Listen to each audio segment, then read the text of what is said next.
Galvojate, kad tik vasarą galima nerealiai pastovyklauti? Labai klystate. Žiema ypatingas metas, kuomet būtina bent trumpam pamiršti mokyklos suolą ir iki soties pasimėgauti baltos žiemos malonumais.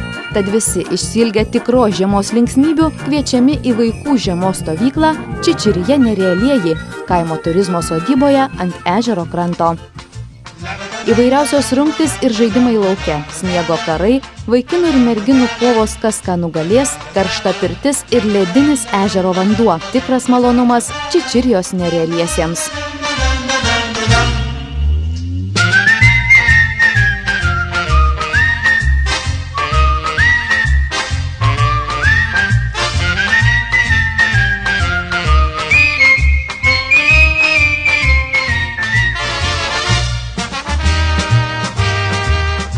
Po linksmybių spaudžiant šaltukui stovyklautojų visada laukia šilti ir taip pat nerealiai linksmi vakarai sodyboje. Stalo žaidimai, edukacinės pamokėlės, šventės ir linksmybės. Smagiausios akimirkos ir neišdildomi įspūdžiai vaikų žiemos stovykloje Čičirija Nerealieji. Sakoma, kad kartą pabuvojus Čičirių sodyboje visada norisi grįžti, tik su dar didesniu būriu draugų.